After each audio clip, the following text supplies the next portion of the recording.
I think that if I would have gone for advice, a lot of people may have discouraged us from doing an IPO when we did it. I think according to normal wisdom, you don't do that. You Hmm. don't do an IPO so early. But frankly, if we didn't and didn't catch the moment, we wouldn't have been able to build our first hospital. We would not have the huge first mover advantage that we did have as a result of that. So maybe the lesson is don't always follow conventional wisdom. Welcome to Entrepreneurism. I'm your host, Scott Pollock, a seasoned business leader, entrepreneur, and CEO coach with a passion for helping others achieve success in their entrepreneurial journeys. On this show, we dive deep into the world of entrepreneurship, uncovering why so many struggle and revealing what the most successful do differently. True entrepreneurs have unique superpowers, including the ability to spot hidden business opportunities and convert them into thriving ventures. For most mere mortals, this ability is absolutely unfathomable. But these same strengths can become sources of struggle, whether it's pursuing multiple opportunities without losing focus, scaling without eroding culture, or balancing short-term demands with long-term vision. The entrepreneur's journey is full of tensions. Here we explore critical factors that drive entrepreneurial success. How to stay focused, manage resources, build strong teams, and develop the resilience to navigate the ups and downs of the journey. Bold ideas, candid conversations, and insights that will help you unlock your full potential. Ready to learn and grow, expand your toolkit, and discover actionable strategies to help you navigate your own entrepreneurism? Let's dive in.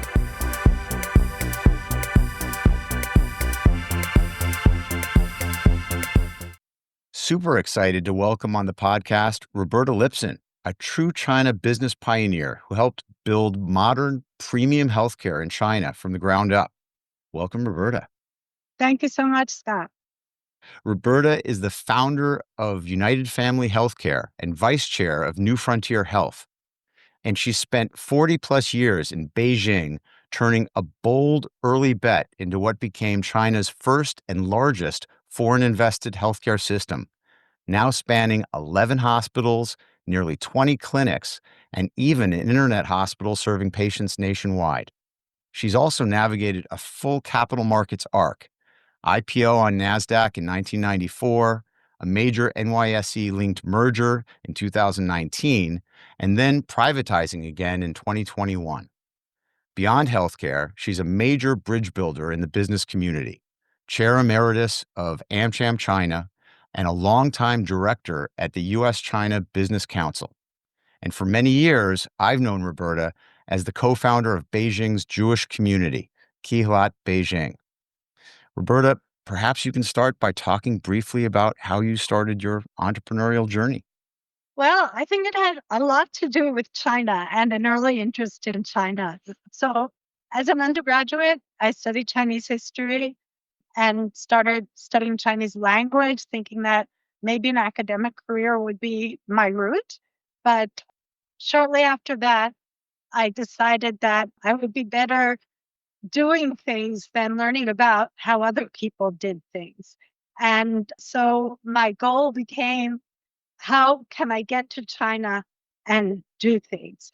The timing was also really interesting because I graduated from university in 1976, started in 1972. So you can imagine that over those 4 years, so much was happening about a sleepy China opening to the world and US China relations having budding opportunities. And so I decided the best way that I could get to China and use the knowledge that I got through studying language was to get an MBA and get a job there. And actually, that MBA did eventually find me a job, not immediately. I actually was a bit early when I graduated from business school in 1978. And I ended up spending 2 years in the US pharmaceutical industry. That was also relevant because healthcare was a second high level interest of mine. And being able to have that experience working in corporate America before heading out my adventure was really useful.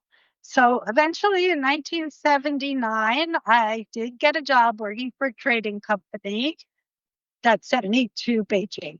And I was not really interested in what that company was doing, which was importing crude oil from China, metals and minerals and chemicals, but had a really far-sighted boss that said to me, look, why don't you find what you are interested in? And so I began exploring what the healthcare market was like in China and started at the time working for that other trading company. It was called Sobin Chemicals, actually. I did start a small business in importing US medical equipment to Chinese hospitals. 2 years later, unfortunately, the company was sold to a merchant bank that was very uninterested in what I was doing. Lucky for me, they said, feel free to keep doing it on your own if you'd like. So, together with a colleague, also an American young woman from New York area, we decided to go into business together. And we started our company in 1982, late 81, early 82, and started out looking for relevant technology that China needed that we could proactively sell in China. And when the Chinese foreign trade apparatus found out that we were a good resource to sourcing American equipment, they came to us with all kinds of requirements, ranging from medical technology, machinery, scientific instrumentation.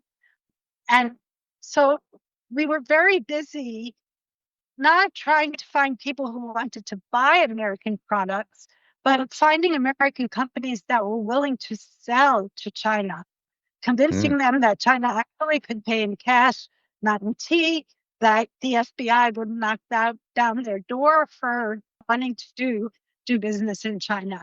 And it was quite successful. And quite a few of those companies that we convinced got a really good start in China as a result of that and appointed us as their exclusive distributors. And so for the next 10 years, we built a marketing company, eventually focusing our efforts on medical equipment, but not exclusively. We continued several machinery lines, several scientific instruments lines. We had 3 divisions in our company. But my biggest interest was in the healthcare side of it. And as a result, I got to spend many hours in Chinese hospitals.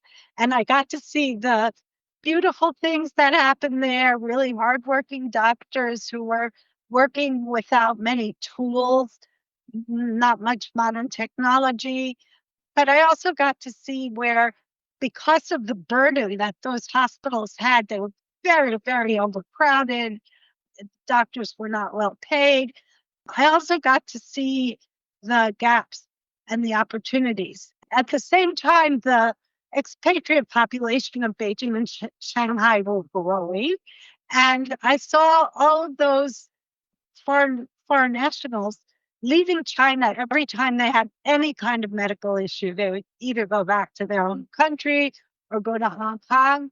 And it occurred to me that perhaps we could build some kind of small service provider, a small hospital or a clinic that could solve some of their problems locally without them having to leave.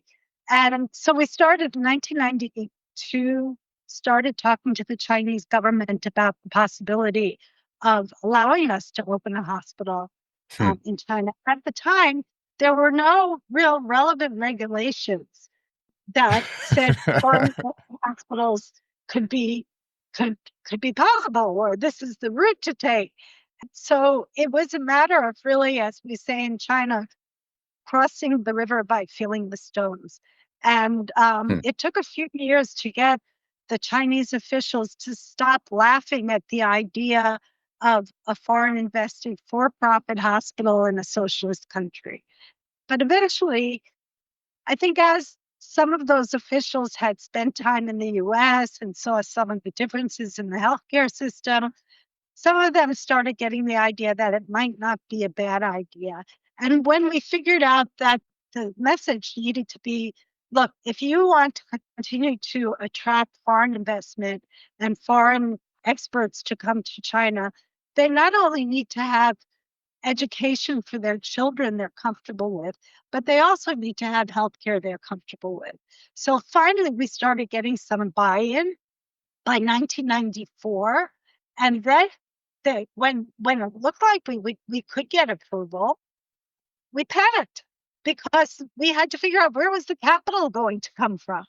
And our company was still pretty small, a trading company, which doesn't have a lot of excess capital. Hmm. Um, so, and then to think about, angel round or what, could we get people in America to give us financing on a private basis or a loan? And there were no capital markets to go to in China. There was no possibility. So it was pretty amazing that we were able to find a small investment bank in New York that supported us. We were able to launch a real mini IPO in 1994. That's And incredible. so that gave us the confidence to go forward. It took us 3 years to build our teeny tiny hospital. The bang up revenues from the IPO were, I think, finally ended up being oversubscribed at 11 million US dollars, which was, kind of ridiculous. And going public so early in our life meant that eventually my ownership would get diluted over the years substantially. But I really believed in what we were doing. I really believed it was worthwhile. And that IPO did give us the financing that allowed us to build our first teeny tiny hospital, which was something like 26 beds, 11 doctors, 60 nurses, and our clientele was almost 100% that expatriate population. Of course, since then, as you mentioned, we've grown much, much larger. The original hospital is much larger, and with 11 hospitals across the major cities in the eastern part of China, almost 800 full-time doctors, a couple of thousand nurses, another 1,500 consultant doctors. So, I must say that it was an interesting early bet. And now, of course, about 87% of patients are local Chinese.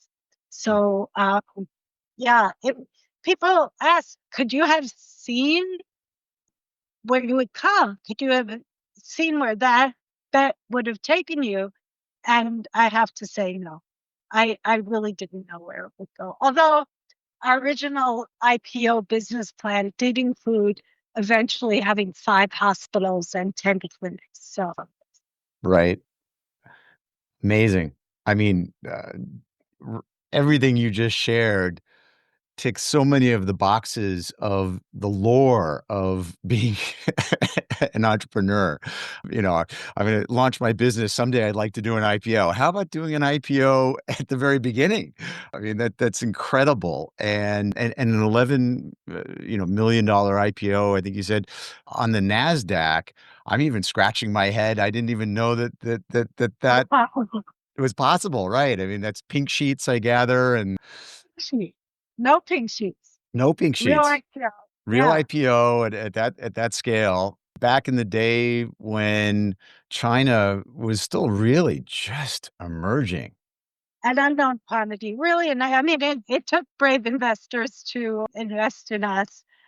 But the irony is that we never had the aspiration for it to do an IPO. I mean, it just wasn't on my Right, roster of aspirations. We just had to raise the money because the opportunity.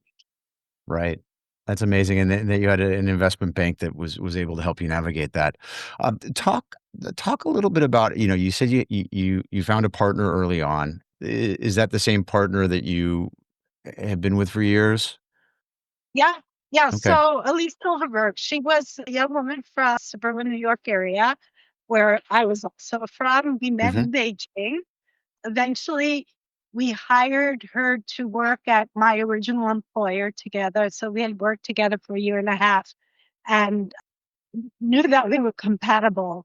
Hmm. And really had very complementary skills, I think, complementary personality, complementary skills. And it just made so much.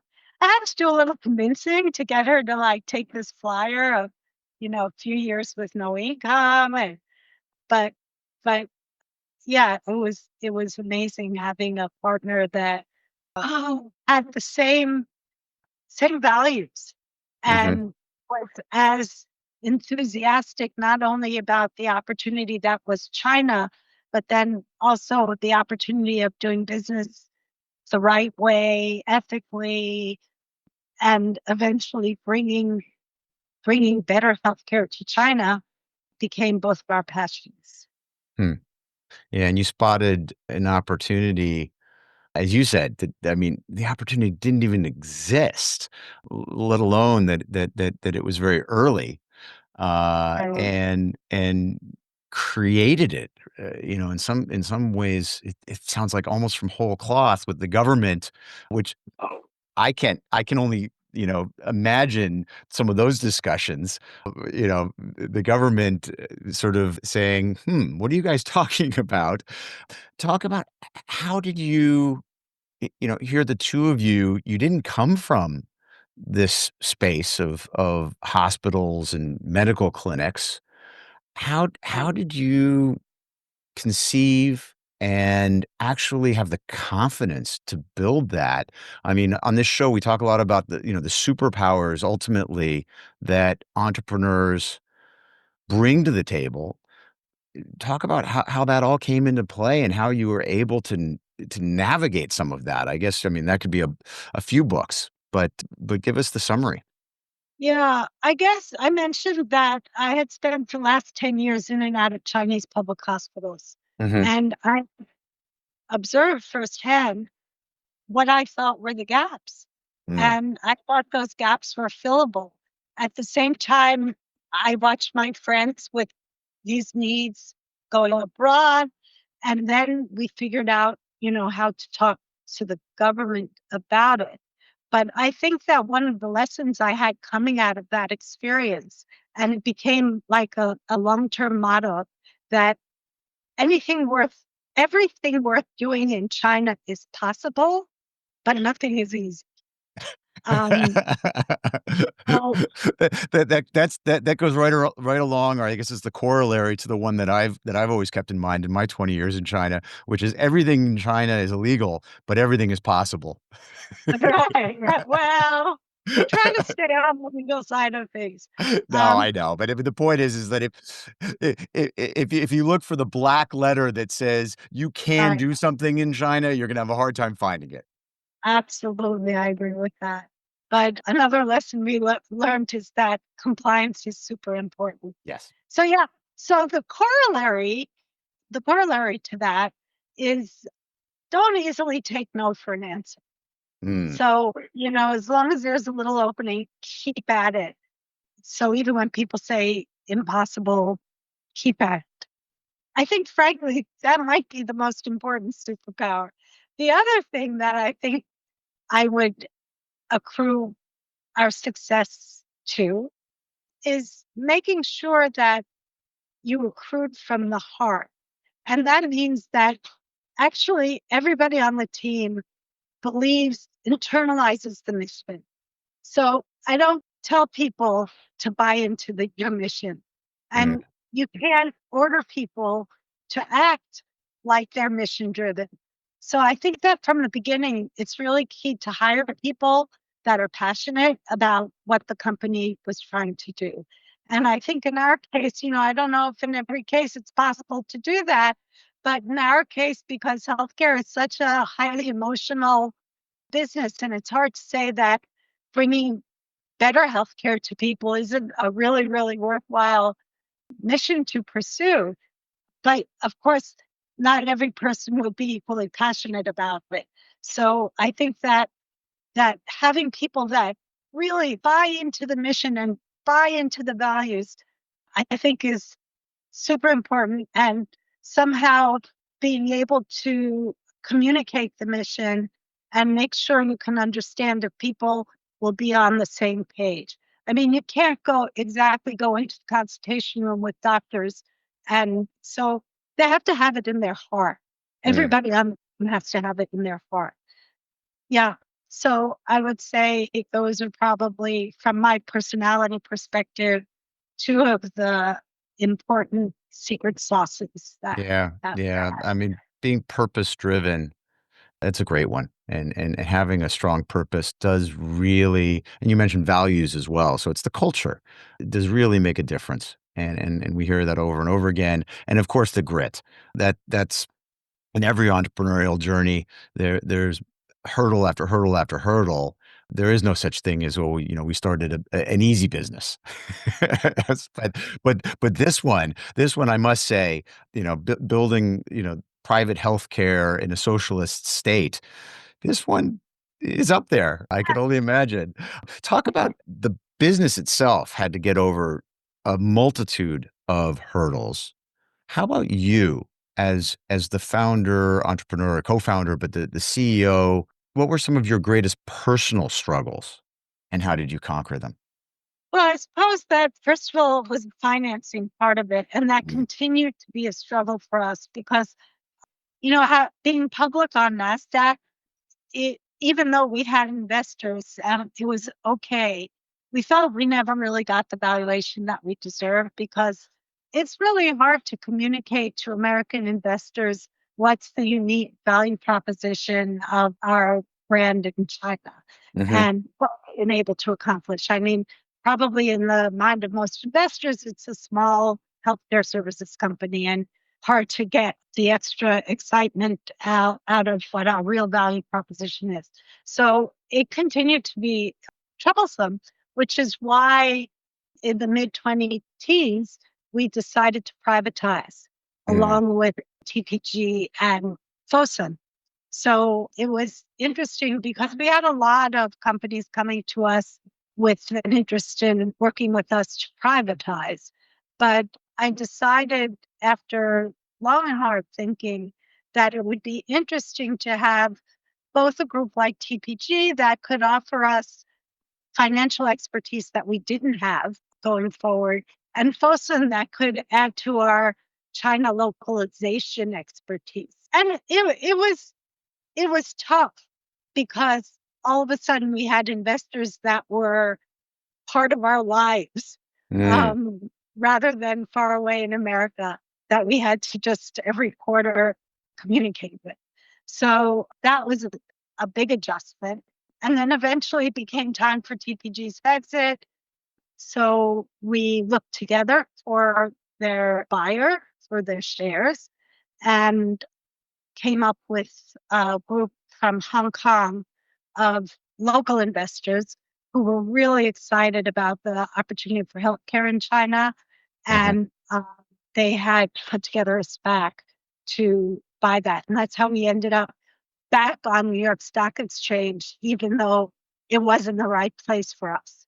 mm, So shortly after that, we privatized again, and that's where we are right now. So a company like ours, if it's going to be public, it needs to be public where our investors are our patients and our patients are our investors. So it needs somewhere in the neighborhood. mm, Yeah, but for now, that's not the case.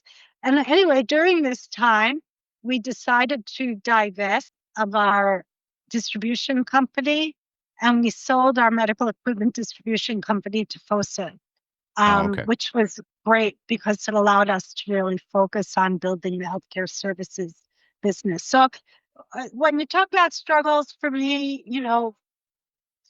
raising money in finance doesn't come naturally, except that I am a good salesperson and I believed in the product, Mm, but not as savvy as I might have been.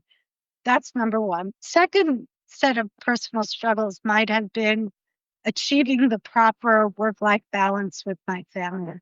So mm, just as we were raising our first IPO, I was pregnant with my second child. My first child was 14 months old, and I was pregnant with my second child. So I had young children very early in this journey. mm, And, I feel like I missed some of what I should have been there for them for being so busy building the company. Hoping to make up for it as a grandmother someday Hmm. soon. But yeah, I would say in terms of personal struggle, that's probably the biggest one. Being in China, I have to say I was super lucky because I have a very involved husband who was very happy to fill in where I fell short family wise, was so supportive of us building the business. Hmm. Well, so you had a good partner at home. You mentioned the savvy in the investment side of things. For our listeners, can you point to one lesson that you learned that you think was such a key lesson? I mean, a lot of these things you can't learn until you go through them, right? That where you became more savvy. Oh, that's a tough one. Yeah, so it's always learning every day. Yep. Little lessons, big lessons. I think that if I would have gone for advice, a lot of people may have discouraged us from doing an IPO when we did it. I think according to normal wisdom, you don't do that. You Hmm. don't do an IPO so early. But frankly, if we didn't and didn't catch the moment, we wouldn't have been able to build our first hospital. We would not have the huge first mover advantage that we did have as a result of that. So maybe the lesson is don't always follow conventional wisdom. Sometimes Okay, so just that's kind of something you did follow. right, perhaps, then, right? That Yeah. maybe not having the savvy was a good thing. You know what else? We operated early on a very, very small budget. Hmm. Actually lived and worked in a hotel room in Beijing, same hotel room, and had an apartment in New York that was also the office and our home studio apartment. And Elyse and I would switch off, who was in the US, who was in China for the first few years. So we were very stingy on what we invested in and where we spent company money. And I guess very, very early on, a very wise man who was a client at the time and eventually became the second chairman of our board, CEO of a big medical device company in the US. He said, look, dear, you have to spend money to make money. It's time for you to start looking more professional and invest in a great telephone system. So when people call, it sounds like a real organization. And, it's every time I hesitated spending money on something, investing company money on something that would increase our level of professionalism, Ken's words rang in my ears. And frankly, even in the last few years, when the company decided to make a huge investment in digitalization, AI, and automation, it's a really substantial investment. But so glad that we found that route. And yeah, and in making those decisions, I truly remember those early words of Mr. Ken Nielsen. Nice. So another thing you mentioned was the challenge of getting investors in the US to really understand the value of this healthcare system in China.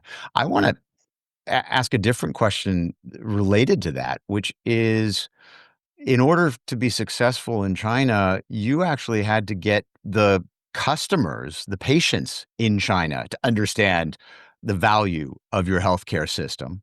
And I can only imagine what that must have been like in the 90s when there was no privatized healthcare to speak of.